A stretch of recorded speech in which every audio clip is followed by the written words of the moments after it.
Jesus, Mary and Joseph pursue their journey from the city of Gaza to Heliopolis in Egypt. On the third day after our pilgrims had touched Gaza, they departed from that city for Egypt. Soon leaving the inhabited parts of Palestine, they entered the sandy deserts of Basab, which they were obliged to traverse for 60 leagues in order to arrive and take their abode in Heliopolis, the present Cairo in Egypt. This journey through the desert consumed a number of days, for the distance they could travel each day was but short, not only on account of the laborious progress over the deep sand, but also on account of the hardships occasioned by the want of shelter. There were many incidents on their way through this solitude. I will mention some of them, from which others can be conjectured, for it is not necessary to relate all of them. In order to understand how much Mary and Joseph and also the infant Jesus suffered on their pilgrimage, it must be remembered that the Almighty permitted His only begotten, with His most holy mother and Saint Joseph, to suffer the inconveniences and hardships naturally connected with travel through this desert. And although the Heavenly Lady made no complaints, yet she was much afflicted, which was also true of her most faithful husband. For both of them suffered many personal inconveniences and discomforts, while the mother, in addition thereto, was afflicted still more on account of the sufferings of her son and of Saint Joseph. And the latter was deeply grieved not to be able by his diligence and care to ease the hardships of the child and his spouse. During all this journey of 60 leagues through the desert they had no other night shelter than the sky and open air. Moreover, it was in the time of winter, for this journey took place in the month of February, only 6 days after the purification, as was indicated in the last chapter. In the first night on these sandy plains they rested at the foot of a small hill, this being the only protection they could find. The Queen of Heaven with the child in her arms seated herself on the earth, and with her husband she ate of the victuals brought with them from Gaza. The Empress of Heaven also nursed the infant Jesus at her breast, and he on his part rejoiced his mother and her husband by his contentment. In order to furnish them with some kind of shelter against the open air, however narrow and humble it might be, Saint Joseph formed the sort of tent for the Divine Word and Most Holy Mary by means of his cloak and some sticks. During that night the 10,000 angels who, full of marvel, assisted these earthly pilgrims in visible human shapes, formed a guard around their king and queen. The great lady perceived that her divine Son offered up to the Eternal Father the hardships and labors both of himself and of Mary and Joseph. In these prayers and in the other acts of his deified soul, the queen joined him for the greater part of the night. The divine infant slept for a short time in her arms, while she continued wakeful and engaged in heavenly colloquies with the Most High and his angels. Saint Joseph slept upon the ground, resting his head upon the chest, which contained the clothing and other articles of their baggage.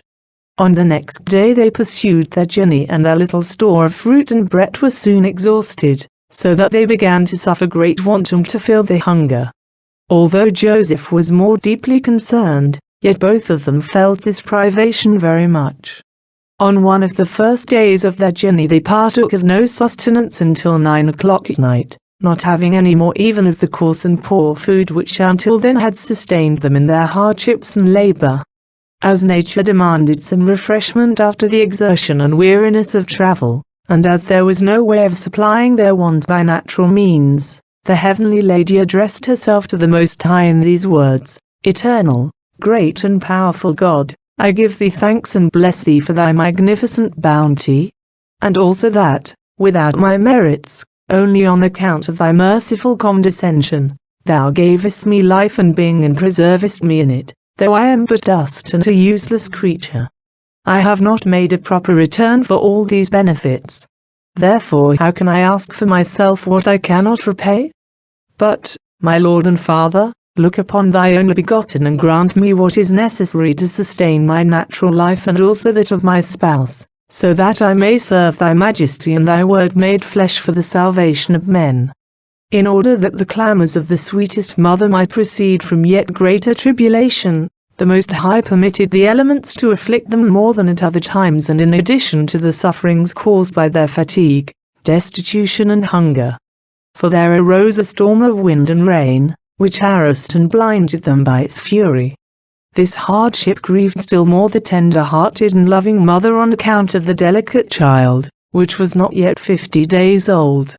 Although she tried to cover and protect him as much as possible, yet she could not prevent him from feeling the inclemency of the weather, so that he shed tears and shivered from the cold in the same manner as other children are wont to do. Then the anxious mother, making use of her power as queen and mistress of creatures, commanded the elements not to afflict their creator, but to afford him shelter and refreshment, and wreak their vengeance upon her alone. And, as related once before, at the occasion of the birth of Christ and of the journey to Jerusalem, again the wind immediately moderated and the storm abated, not daring to approach the mother and child. In return for this loving forethought, the infant Jesus commanded his angels to assist his kindest mother and to serve her as a shield against the inclemency of the weather. They immediately complied and constructed a resplendent and beautiful globe round about and over their incarnate God, his mother and her spouse. In this they were protected and defended more effectually than all the wealthy and powerful of the world in their palaces and rich garments. The same they did several times during the journey through the desert. Nevertheless, they were in want of food, and they were destitute of other things unprofitable by their own mere human effort. But the Lord allowed them to fall into this need in order that, listening to the acceptable prayers of his spouse, he might make provision also for this by the hands of the angels. They brought them delicious bread and well-seasoned fruits, and moreover a most delicious drink, all of which they administered and served with their own hands. Then all of them together sang hymns of praise and thanksgiving to the Lord, who gives food to all creatures at opportune times, in order that the poor may eat and be filled whose eyes and hopes are fixed upon his kingly providence and bounty. Of such kind was the delicate feast, with which the Lord regaled his 3 exiled wanderers in the desert of Bersab, for it was the same desert in which Elias, fleeing from Jezebel, was comforted by the hearth cake, brought to him by the angel in order that he might travel to Horeb Mount. Yet neither this bread, nor the bread and meat, which once before the ravens had miraculously brought him every morning and evening at the torrent of Cherith, nor the manna which fell from heaven for the Israelites, although it was called the bread of angels and dropped from heaven, nor the quails, which were carried to them by the African winds, nor the cloud tent, which overshadowed them. None of all these could be compared to the succor and relief which the Lord afforded to his only begotten and to his mother and Saint Joseph. For these favors were not to be conferred upon a prophet, or upon an ungrateful and unthinking people, but they were intended for the nourishment and protection of a God incarnate, for his true mother. They were intended for the preservation of the natural life of Christ, on which depended the eternal life of the whole human race. But if this food was worthy of the excellence of those who were invited, so was also the thanksgiving and gratitude worthy of the blessings conferred. In order that all this might be so much the more opportune, the Lord permitted the necessity to become extreme and thus naturally call into play the assistance of heaven.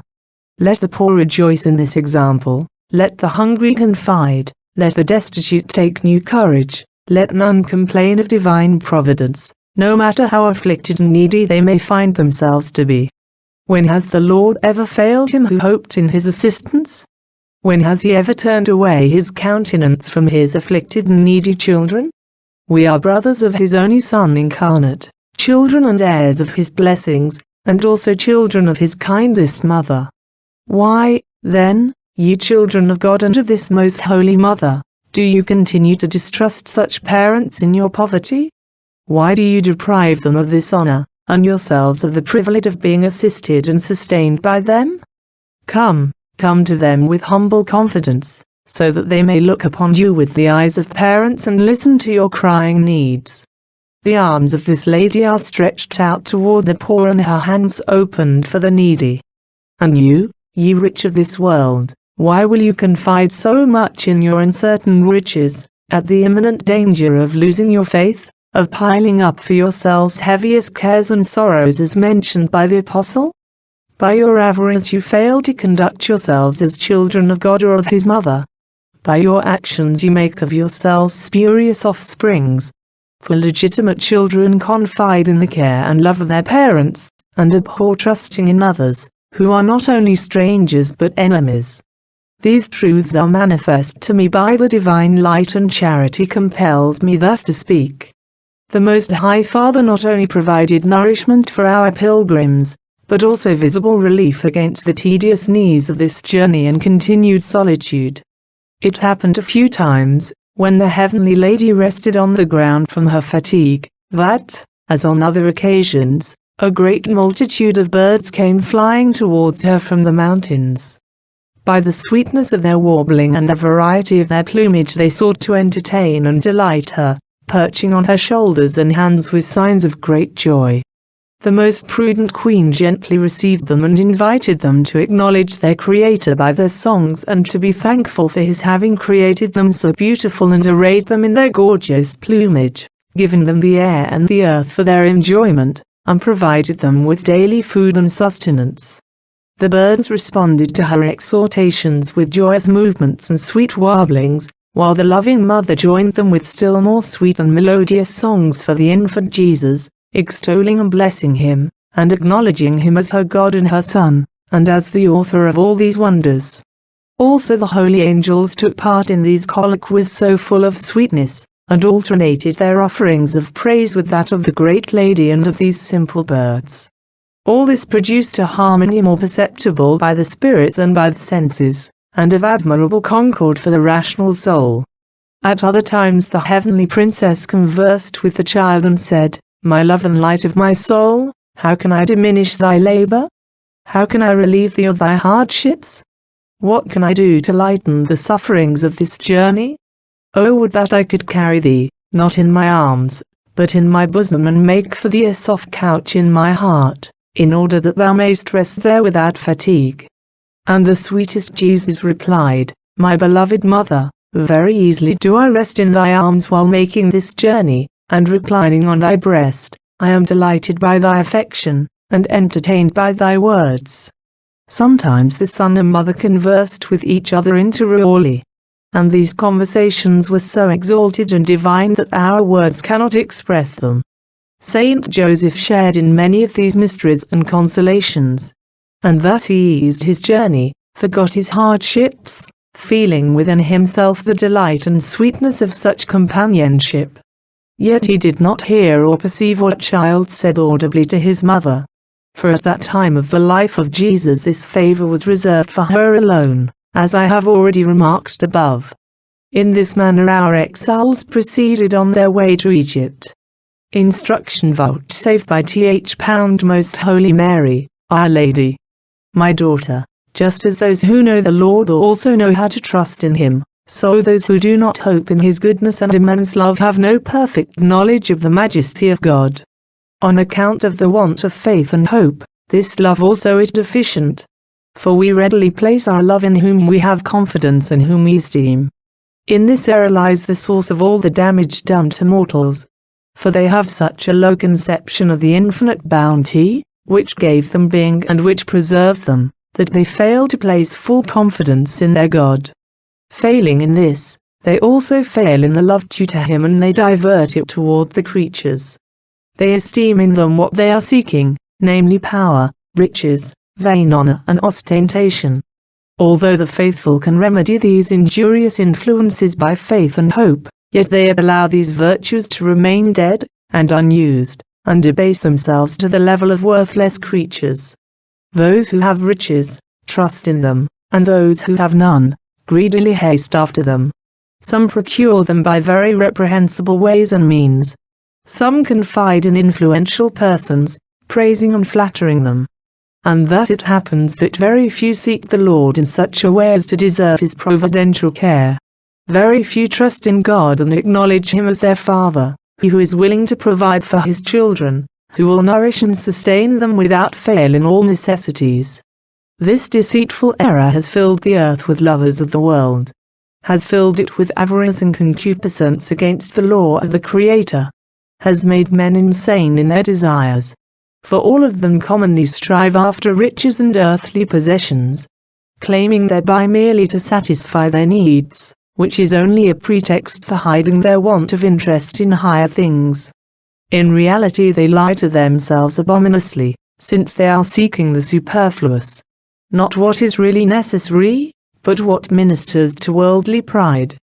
If men would confine their desires to what is really necessary, it would be unreasonable to put any confidence in creatures instead of placing it in God alone, who ineffably provides even for the young ravens with no less solicitude than if their groanings were prayers sent up to their Creator for help. Secure in this confidence, I was not alarmed in my exile and prolonged journey. Since I trusted in the Lord, He provided for me in the time of my need. Thou also, my daughter, who art aware of this exalted providence, shouldst not afflict thyself in the time of need, nor neglect thy duties in order to make provision for them, nor confide in human efforts, nor in creatures. After having done what is required of thee, the most efficacious means is to confide in the Lord, without being disturbed or confused. Hope patiently, even when help is somewhat delayed. It will always be at hand at a time when it will do most good, and when the paternal love of the Lord can manifest itself most conveniently and openly. Thus it happened with me and my spouse in the time of our destitution and necessity. Those that do not bear with adversity and do not put up with privations, who turn toward dried-up cisterns, trusting in deceit and in the powerful of this world. Those that are not moderate in their desires and greedily covet what is unnecessary for the sustenance of life. Those that anxiously cling to what they possess, fearing that it may be diminished and withholding the alms due to the poor. All of them have reasons to dread lest divine providence, showing itself just as niggardly in caring for them as they are in their confidence and in their charities to the poor, deprive them of what they could otherwise easily expect to receive at its hands. But the Father in heaven, who lets the sun rise over the just and the unjust, and lets the rain fall on the good and the bad, nevertheless helps all, giving them life and nourishment. However, just as His blessings are distributed to the good and to the bad, so also it cannot be a rule with God to give greater temporal goods to the good and less to the bad. On the contrary, He prefers that the chosen and predestined ones be poor, both because they thus gain more merit and reward, and because there are few who know how to use wealth properly and who can retain it without inordinate greed. Although my most holy Son and I had nothing to fear from this danger, yet He wished to furnish this example to men and to teach them this science, through which eternal life comes to them. Amen.